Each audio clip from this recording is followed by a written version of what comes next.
Good morning everyone. So for today's video, we are discussing some specific topic in major shift. So halo-halo session tayo mga ka-warrior. So hintayin natin yung iba. Don't forget to share this live discussion. All right. So in a few minutes we will start our discussion. So ayan, paki-share na lang po. Don't forget to follow, like, and share Maestra Bicolana TL Itambayan para updated po kayo sa mga free live session natin. So sa mga nagtatanong po kung bakit hindi ako nakapag-live in the following days, at because nakapokus po ako dun sa mga nag-avail sa major shift. Hindi pa ako nakakapag-live sa Facebook, pero active po kami sa Zoom discussion. So, ayan, if you are willing to avail Maestra Bicolana TL Itambayan, especially in our major shift, don't hesitate to PM me, to message me. Ayan. So, para may natin, yung maipasa natin yung board examination. All right. So, ayan, we have 14 participants here in our live discussion. Paki-share na po ng ating discussion dito sa Maestra Bicolana TL Tambayan. Kumusta? Ready na ba ang lahat? Ready na ba ang lahat para sa pag-take ngayong March 2026 board examination? In a few minutes, we will start na po. Bye! Bye talaga. Okay? Start tayo maya-maya. I-share nyo muna po yung ating live discussion.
All right. So good morning. Good morning. Time check. It is 10:55 in the morning.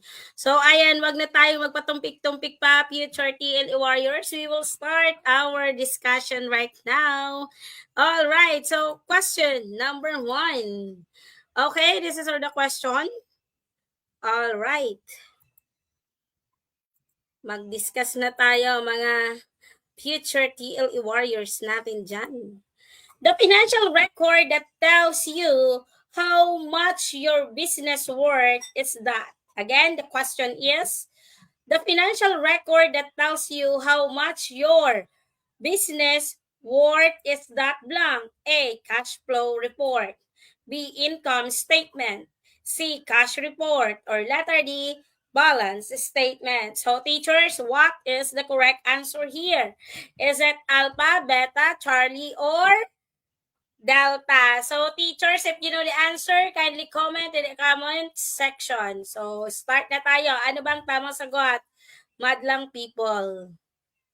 Ano ba ang sagot? Okay. So ang tinatanong, the financial record that tells. Okay? That tells you how much your business worth is that A, cash flow report. B, income statement. C, cash report. Or letter D, balance statement. Ayan, teacher.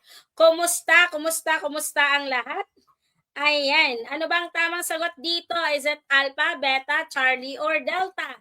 So, teacher, ang tinatanong is all talks about financial record. Ano nga pang tinatanong?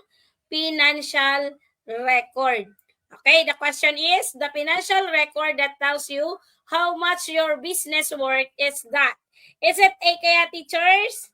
Ayan, A kaya ang tamang sagot. Tingnan natin kung sa letter A ba ang tamang sagot.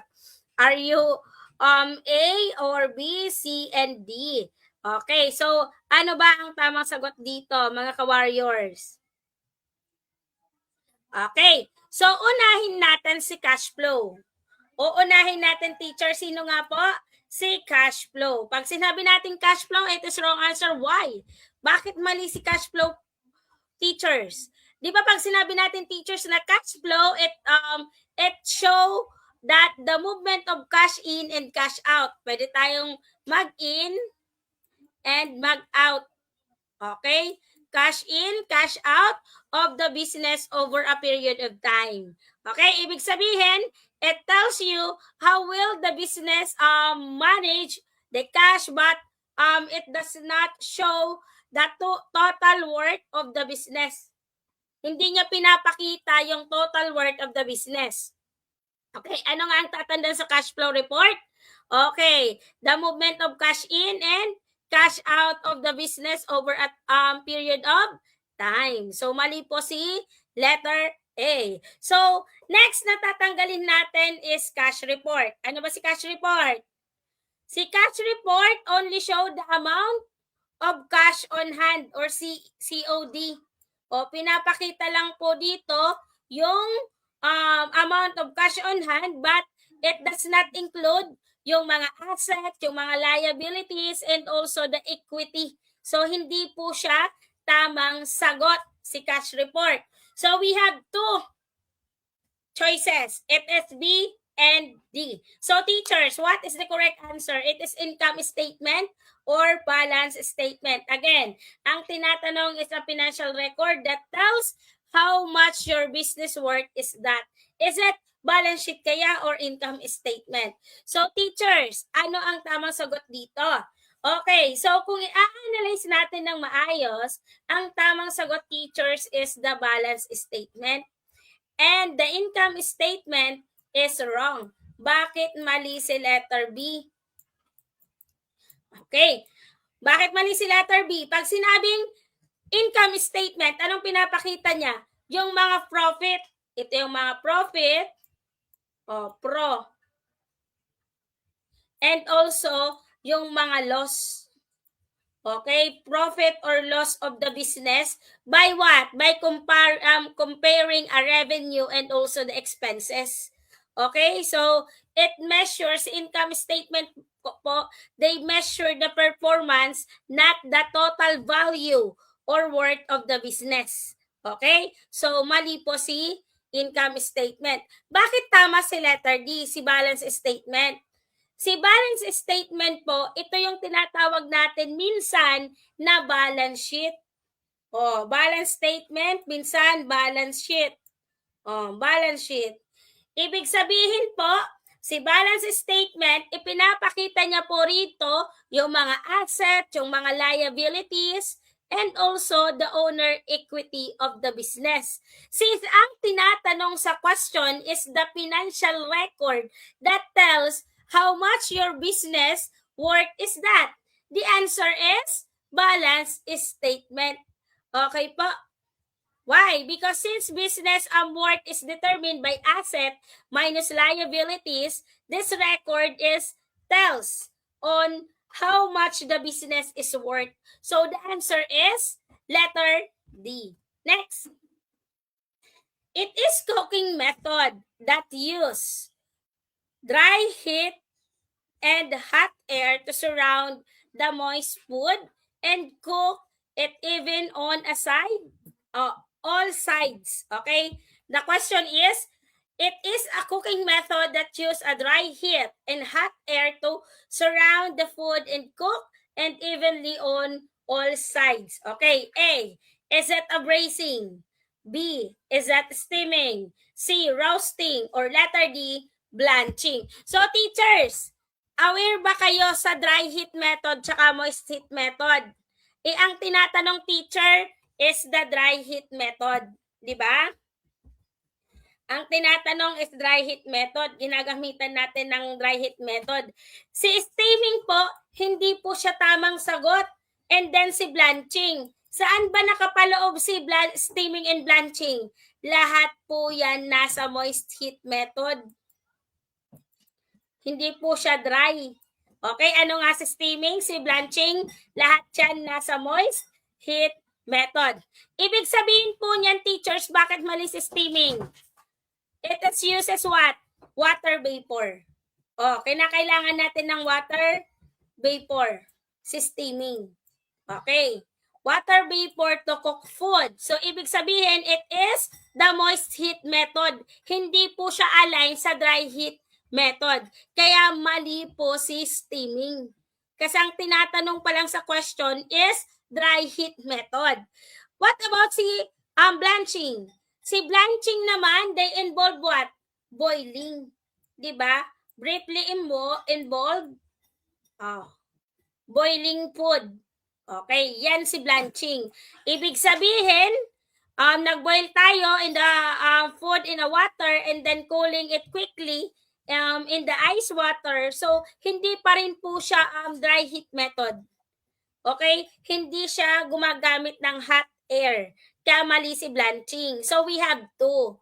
Either braising or roasting. So, teachers, ano ba si braising? Si braising po is a moist heat method. Ano nga po si braising? Moist heat method na ginagamit natin. So, ibig sabihin, ang unang gagawin natin, food is first brown in fat. Okay, brown muna natin in fat, then slowly cook into small amount of liquid with a lid. So, ibig sabihin, hindi rin siya process of dry heat. Hindi natin ginagamitan. So, the answer is roasting. Roasting is the correct answer, teachers. Okay? Bakit tamang sagot si roasting? Roasting is a dry ingredient. Siya yung hinahanap natin or a dry ingredient tuloy. Dry heat or of cooking method. Okay? So, ano nga si roasting? It is a dry heat cooking method. Okay? That is use a hot air in an oven or over a fire. Yun ang process ni roasting method. So, ibig sabihin, ang nakasurround sa kanya is the hot air. So, yung food po maluluto dahil dito. So, lahat ng side niya maluluto. So, that's why letter C is the correct answer. Next.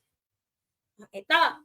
Ngayon, ang tinatanong sa question is the total resistance of 4 68 ohms resistor wired in parallel. Ilan daw nakaparallel? What is the correct answer, teachers? Ilabas na yung mga notebook ninyo, mag-compute. Okay? The question is, the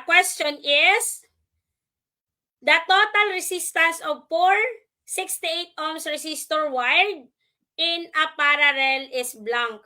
A, 70 ohms. B, 12 ohms. C, 34 ohms. And letter D, 272 ohms. Okay? Shout out kay Sir Jolly JD. You got the correct answer, ma'am. Shout out kay Sir PJ. Okay? Ma'am Olardo, Ma'am Rose Ann, and Ma'am Christine. Shout out kay Sir Vincent Odog. Okay, very good. So, thank you, Teacher Grace. LPT na po ng dahil sa live. Okay po. Shout out sa mga taga Kapalong, Davao del Norte. Okay po, shout out sa inyong lahat. Okay, so ngayon, i-discuss natin ng maayos ito, teachers. Kunin ang mga notebook o papel, magtabi ng mga papel at dadako tayo sa computation. Since teachers, napakadali lang naman ng computation nito. Kasi nakakonect nga saan? Parallel. Tandaan nyo, teacher, iba ang connection ng parallel series sa series circuit. Okay ba? So ngayon, ang gagawin natin, since the resistor of equal value are connected in parallel, right? Nakakonect siya saan? Parallel. So the total resistance is found by what? Dividing the resistance of one resistor by the number of resistor. Ibig sabihin, teachers, for example, RT, alam nyo naman si RT, ma-RT. Okay, RT is equals to, ilan nga? 68 ohms. Okay, ganito na lang, 68 ohms. Ilan yung i-divide natin? 4, kasi connected siya into 4, right? So, 68 divided by 4 is equals to 17 ohms. So, the answer is alpha. Okay. So, ngayon, teachers, bakit mali si letter C? Bakit mali si letter C? This value po, si letter C, 34 ohms, it would occur if only 268 ohms resistor wire connected in the parallel. Di ba? Pag 2. So, sa letter D po, mali po siya, teacher, kasi naka-series connection sis letter D. Series naman ito. Okay, kumbaga ipagpa-plus-plus nyo yan. So, mali po si letter B. The correct answer is letter A. 17 ohms. Bakit series connection si 272? Bakit? So, ang mangyayari po niyan, si series connection, pinag-add nyo lang yung 4, 68 plus 68 plus 68, the total is 272. Tandaan nyo po, pag series connection, automatic addition yan.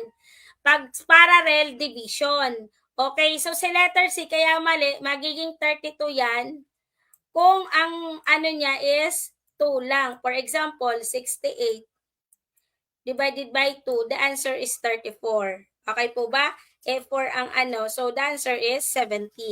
Okay po, teachers? Nuggets, the answer is letter A, alpha, 17 ohms. Okay? So, si letter D, naka-series connection yan, teachers.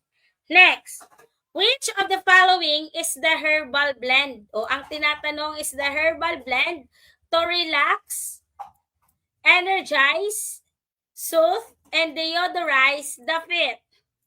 A, foot soak. B, foot scrub. C, foot spa machine. D, foot blush. So, what is the correct answer here? Okay, teachers, ang tinatanong is herbal blend to relax, energize, soothe, and deodorize the feet. Especially, di ba, di naman maitago ng karamihan ng iba na minsan talaga may amoy ang ating mga paa. So, ano ang gagawin natin? Para ma-relax yung mga paa natin. Anong gagawin natin? Kailangan ba natin na magbabad? Foot sock or letter B, foot scrub? Letter C, foot spa or letter D, foot blush? So teachers, what is the correct answer here? Is it alpha, beta, Charlie, or delta? So ano ang sagot? Okay. So ngayon, isa-isahin natin. Sabi nila foot scrub. So what about the others? Ayan, what about the others? Ano kaya ang sagot dyan? Shout out sa mga future TLE warriors dyan. Okay, ready na ba? Type your name, LPT Nades, incoming March 2026 board examination. All right. Okay, ano ang sagot? Tadadadan, tan, tan, tadadan. All right, so i-discuss natin. Ano ba si foot spa machine? Bakit mali si foot spa machine? Unang tanggalin natin si foot spa machine. Okay, si foot spa machine po, it is a device. Ano nga po si foot spa machine? Devices lang po siya. O ano nga po ulit? Device, not a herbal blend. So it may help with relaxation. Nakakatulong si foot spa machine. For what? Relaxation through the vibration or heat. But it does not consist of the herbs. Kasi ang tinatanong is a herbal blend. Right? So, mali siya kasi nakakatulong naman si foot spa machine pero devices siya. Next na tatanggalin natin is si foot blush. Ano ba si foot blush? It is the cosmetic product. O, ano nga po ulit to? Cosmetic product. Ano nga po ulit? Cosmetic product. Ibig sabihin, it is used to add color. Okay? To improve what? To improve the appearance and also to relax and soothe and deodorize the feet. Pero hindi po siya yung hinahanap natin na herbal blend. Kaya mali po si foot blush. Now, we proceed to foot scrub and foot sock. Okay, what is the correct answer? Is it A or B, teachers? Okay, the answer is letter A. Mali si letter B.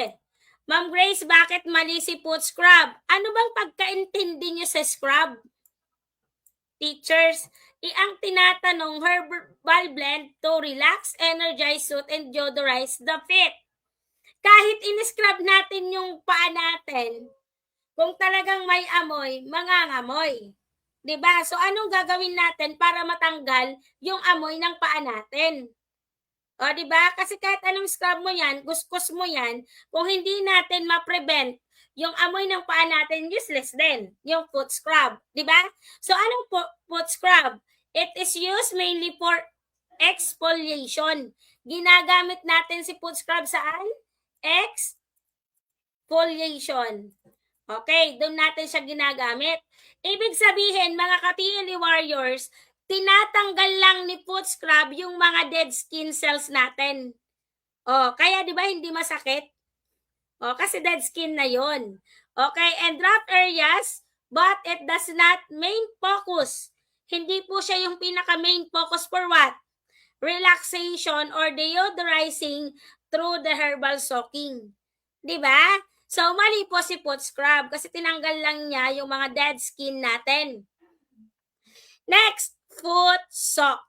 Siya yung tamang sagot. Pag sinabi natin, teacher, na foot sock, it is the herbal blend mixed with warm water used to relax, energize, soothe, and also deodorize the feet. Okay. So, makakatulong po ito saan? Saan siya makakatulong si foot sock?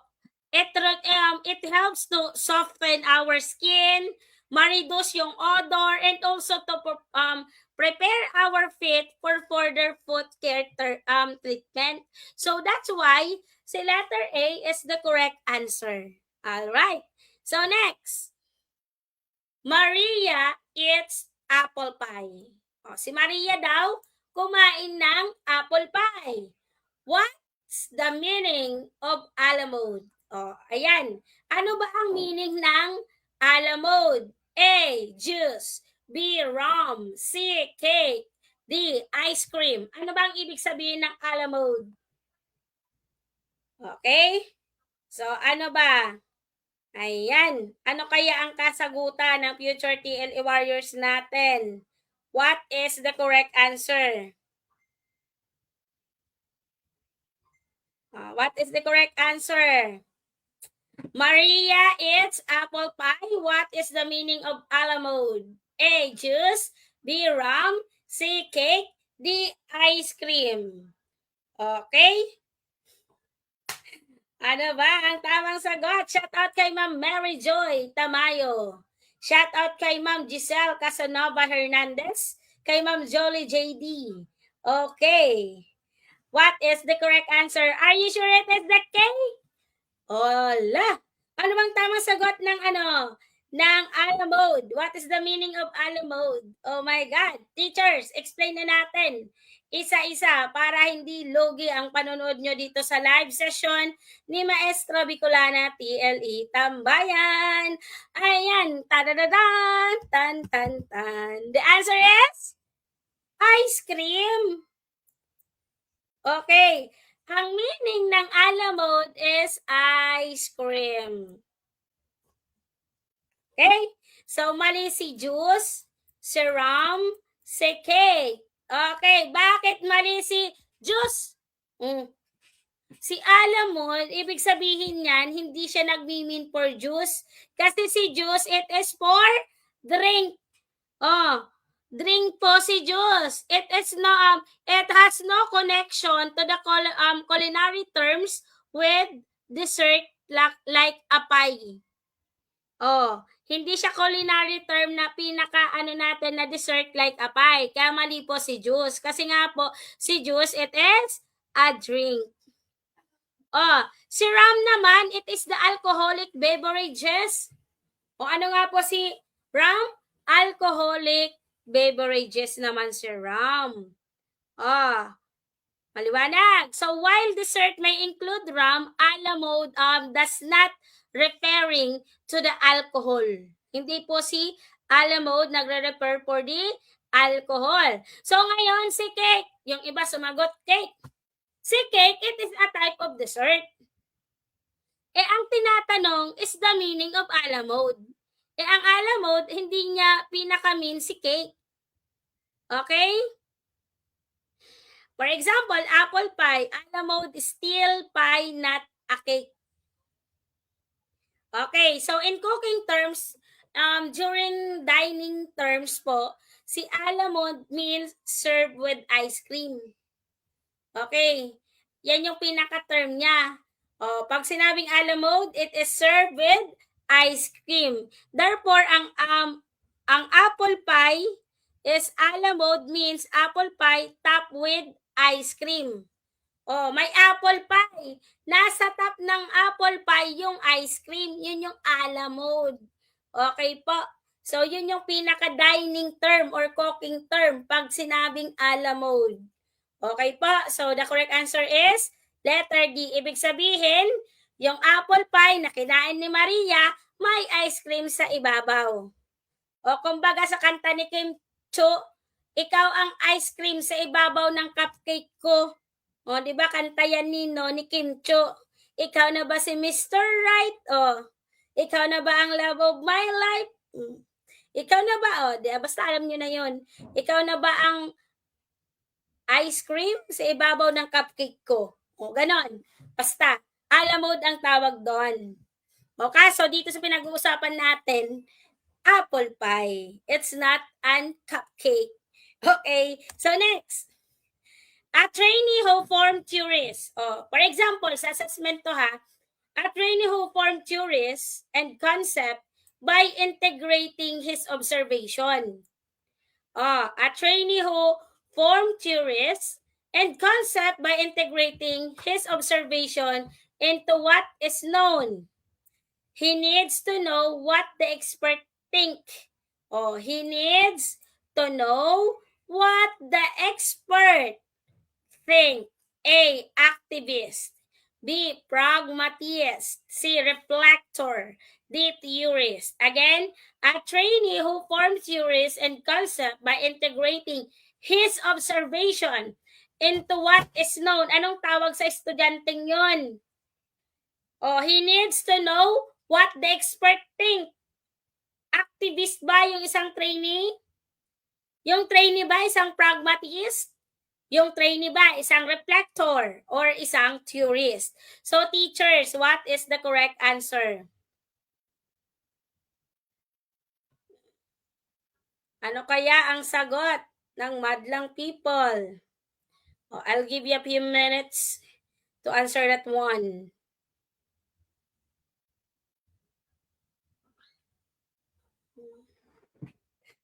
Di ba? Activist ba siya? Di ba? Tandaan niyo yung cupcake sa ibabaw ng ice cream ko. Charis kay Kemcho yun. Tandaan niyo ha. Natatawa tuloy ako sa discussion natin. Okay. So ngayon, anong sagot? Activist ba siya, teacher? Hala. Ayan. I-discuss naman natin ng maayos. Kasi teacher, kung titingnan niyo yung question, meron na kayong clue. Theories and concept.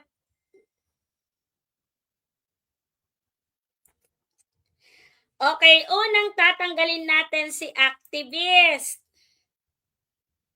Ano ibig sabihin ng activist?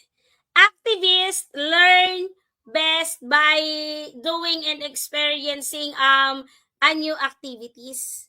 Okay, so si activists po, they prepare for hands-on task. Hands, basta sulat nyo na lang, hands-on task. Naglolo ko ang aking mouse.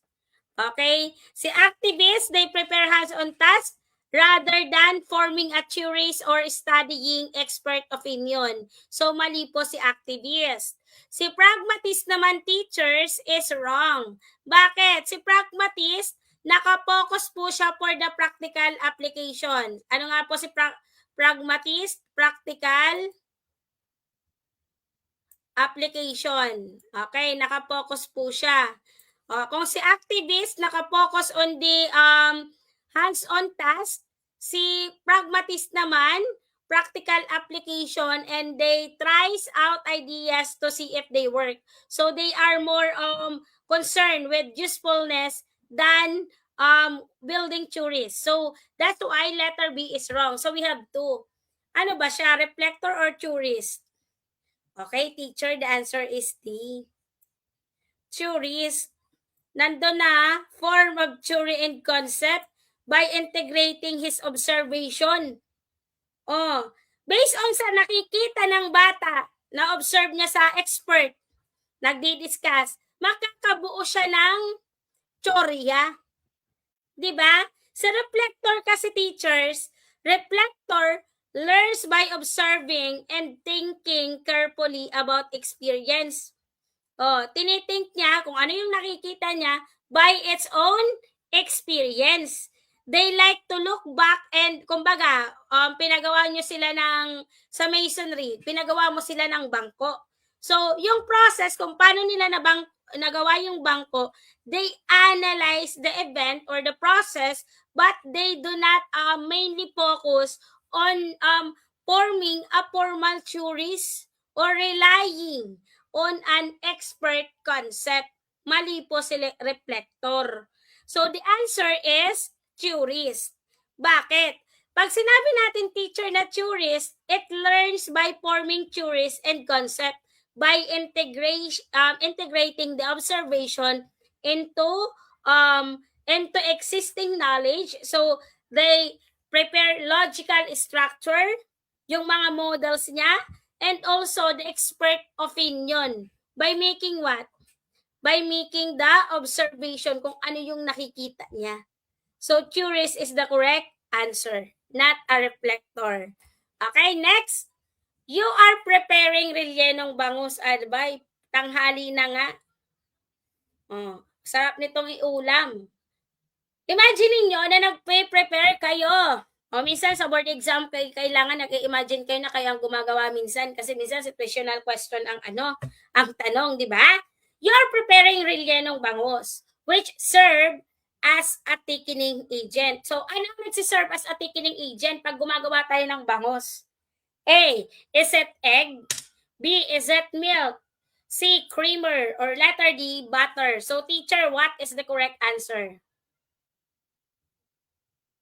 What is the correct answer?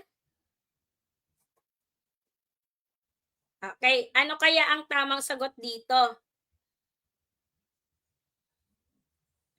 Okay, ano ba ang thickening agent sa rellenong bangus? Is it egg kaya? Is it B? Is it C? Or is it butter? So, teachers, what is the correct answer? Thickening agent. Thickening agent ang pinag-uusapan natin.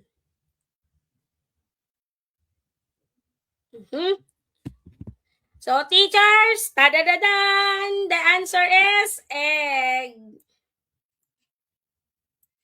Okay, sa rellenong bangus, ang thickening agent is the egg. Milk, creamer, butter is wrong. Ano ang purpose ni milk? Si milk, teacher, they add moisture and flavor.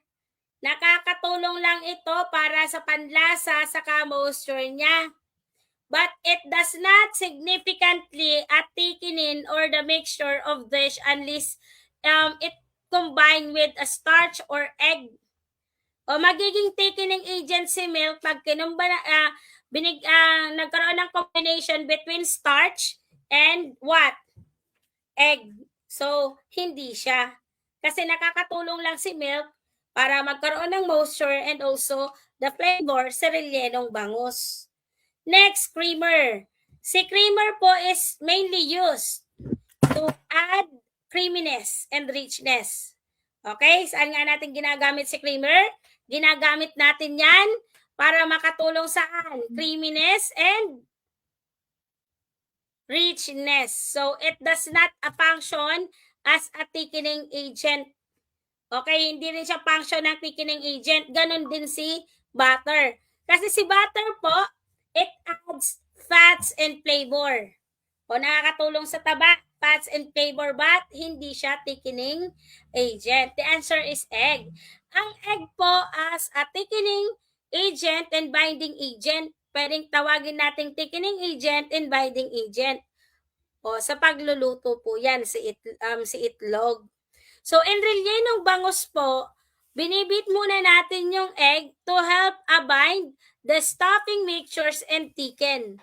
So, that's why, pag ininit natin, they giving the dish structure and firmness. So, the answer is letter A. Next, what should you include in your pinakbet dish to avoid spoilage? O ang tinatanong teacher, what should you include in your pinakbit dish to avoid spoilage? A, garlic bagoong. D, tomatoes, garlic.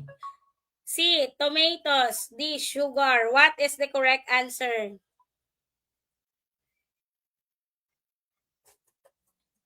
What is the correct answer, teacher? Ayan, tingnan natin. Hindi ko makita sa monitor yung discussion, natin eh.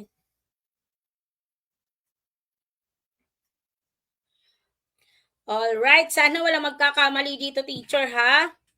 What should you include in your pinakbit dish to avoid spoilage? Yan pa naman ulam namin kagabi. Yan yung ulam namin kagabi, madlang people. So, ayan, mag-umpisa na tayong mag-add one out method. Okay? Don't forget to follow, like, and share Maestro Bicolana TLE Tambayan for more discussion and drills. Okay po. Ayan. Okay. So, ngayon, magdi-discuss na tayo. Ano bang tamang sagot? Is it garlic kaya? Tanggalin natin si tomatoes. Abay, tomato. Okay, tomatoes alone contain a lot of water. 'Di ba ang kamatis napakarami niyang tubig? A lot of water, right? So which can encourage a pastor's foliage when the dish is leave room temperature. Madaling mapanis pag inad natin si tomatoes. Next is sugar. Si sugar po does not help to prevent spoilage. Mali po si sugar. Okay? In savory dishes, sugar po can even promote microbial growth if used improperly. So, mali po si letter D. The correct answer is garlic in bagoong. Si tomatoes and garlic po is wrong. Kasi ang tomatoes, lagi kong sasabihin, it is a high moisture and acidity. So, which can actually make the dish spoil faster if not handled properly. O pag hindi nyo yan naayos yung pagluluto, hinaluan nyo ng kamatis, they have a possibility na mapanis agad yung niluluto ninyo. So ngayon, ang gagamitin natin para ma-prevent yung spoilage natin is the garlic in bagoong. Ang garlic po is a natural antimicrobial properties. And si bagoong naman, it is the fermented fish or shrimp paste. Is salty. So that's why they can help to slow down the bacterial growth. So this ingredient po, they help to prevent quick spoilage of pinakbet. So that's why letter A is the correct answer. Next, which factor is needed in cleaning the quarters, washing the animals and equipment, and safe for drinking purposes? Again, which factors is needed in cleaning the quarters, washing the animals and equipment, and for safe drinking purposes? A. Water supply. B. Wind breaks. C. Peace and order. D. Inclement weather. So what is the correct answer, teachers? What is the correct answer, teachers?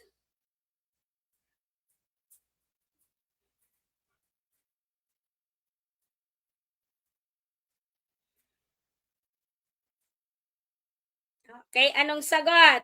Is it the water supply ba? Peace and order. Ayan, anong sagot? Wala magkakamali sa question na yan, teacher, ha? O, kung makikita nyo naman, si B and C is walang kinalaman. Ano ba si inclement weather? O, si inclement weather referring to a bad weather. Nagre-refer siya for a bad weather condition. O, yun yung ibig sabihin niya. So, ibig sabihin, it does not provide the resources needed for cleaning or drinking and even yung tinatawag nating sanitation. Okay, so mali si letter D. Si windbreaks naman is wrong. Ano ba si windbreaks?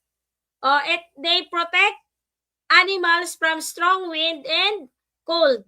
Okay? So, hindi po siya related to the cleaning or drinking purposes. Okay po, pumoprotekta lang si windbreak saan? Saan nga po ulit? Okay, sa strong wind and cold. Si peace and order naman, it is very important for the safety management, but they do not directly affect the cleaning, washing, or water needs. So the answer is water supply. Kailangan natin ng water supply. It is very essential for cleaning the animals quarterly, washing. So that's why letter A is the correct answer. Next one.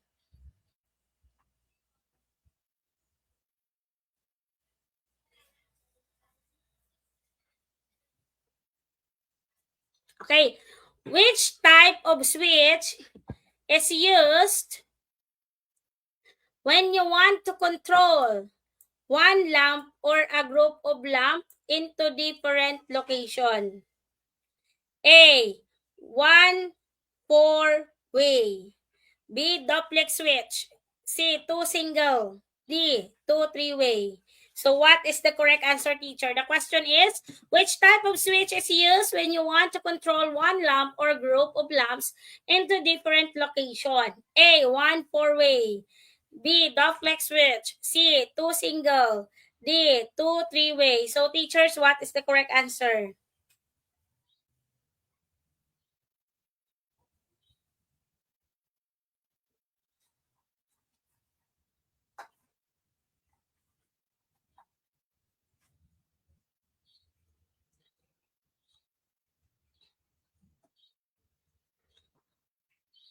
Okay, so shout out kay Sir Jericho, kay Ma'am Sophia, kay Sir Jericho Aptuhan and Ramos. Laarni, shout out sa inyo, ma'am. Okay, so ano ang sagot dito, teachers? Sige nga, what is the correct answer? Okay, so isa-isahin natin. Sabi dito, which type of switch is used when you want to control one lamp?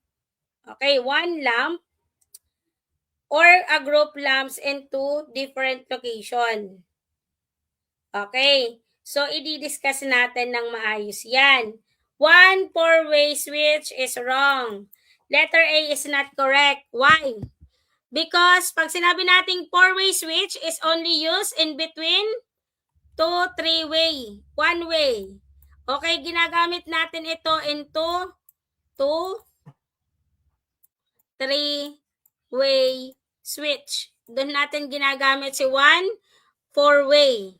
Okay, ulitin ko. Letter A is wrong because a four-way switch is only used in, si four-way switch po, it is only used in between two to three-way switch. It is not used alone to control a lamp from a two location. Okay po, kaya mali si letter A.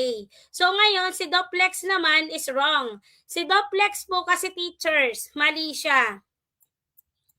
Bakit po? It is two switches in one unit used for what? To separate circuit. For example, yung two lights o two light naka-separate siya. So, ibig sabihin, si letter B, it cannot control the same lamp. Di niya makokontrol yung same lamp from two location. Kaya mali po si duplex. Ngayon, we have C and D. So, si C, two single. Mali siya. Si two single switches po can control two different lights. Okay, two different lights ang kinokontrol ni two single. Okay, they control two different lights but not one light from two location. So, kaya mali po si letter C. The answer is two three-way. Si letter D. Bakit? To control a lamp or a group of lamps, para makontrol natin yung lamp or a group of lamps in two different location, itong tinatanong dito sa pinaka main point. Okay, you need two three-way switch. Ang kailangan natin, two three-way switch. Bakit? They allow the light to be turned on and off from either with switch location. For example, teachers, in one switch at the top of the stair and another switch naman at the bottom of the stair. So, ibig sabihin, both taas and baba, makokontrol niya in the same light. Okay, so that's why the answer is letter D. Okay po. Next. Okay, this farming. Okay. The question is, this is the term of aquatic vertebrates. Again, this is the terming of aquatic vertebrates, invertebrates, and plant in a brackish and fresh water. This is the terming of aquatic vertebrates, invertebrates, and plants in a brackish and fresh water. A. Aquaculture. B. Mariculture. C. Pond. D. Horticulture. So, teachers, what is the correct answer?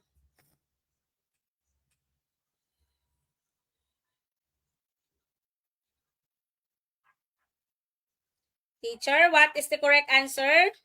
This is the terming of aquatic vertebrates, invertebrates, and plant in a brackish and fresh water.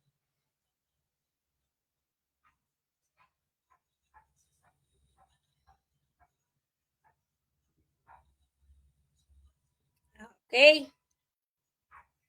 Ayan, mag-LPT na. Papasa na ba? Okay, teachers, the answer is aquaculture. Aquaculture ang tamang sagot dyan, mga ma'am and sir. Wala nang iba. Aquaculture ang sagot.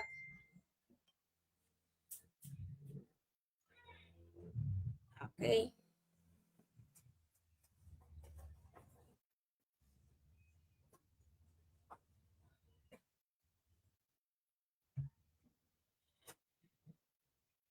Okay. So A, aquaculture. B, mariculture. C, pond culture. D, horticulture.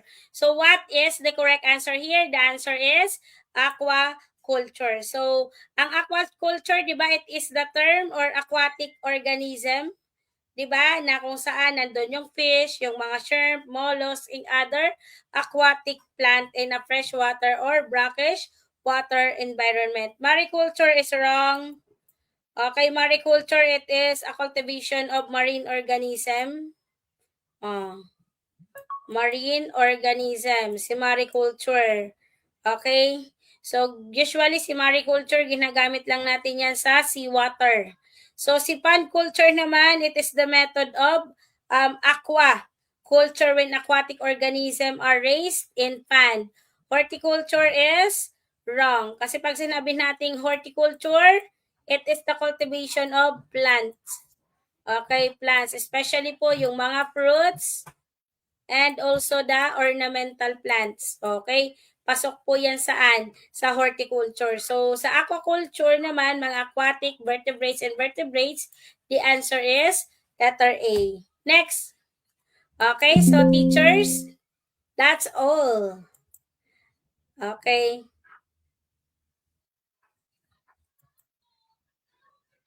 Okay, teachers, yun po yung last discussion natin. So, I hope nag-enjoy po kayo sa short discussion natin. Mga ma'am and sir. Nag-enjoy ba? Ayan, nabitin. Okay, Sir PJ, marine po. Pag sinabing mariculture, it is talks about marine organism. Okay, naka-align lang po siya sa mga seawater.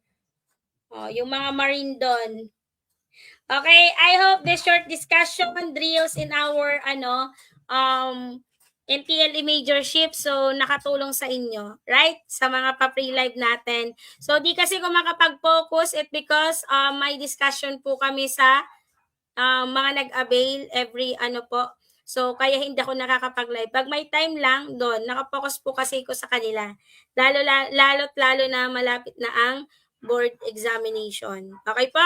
So sa mga nag-avail sa akin, may discussion po tayo. They will start at 2 p.m. in the afternoon. Okay, 2 p.m. in the afternoon to 4 p.m. Okay, so ang topic po natin is all about industrial arts. Okay po, so that's all teachers. Thank you and God bless. Bye!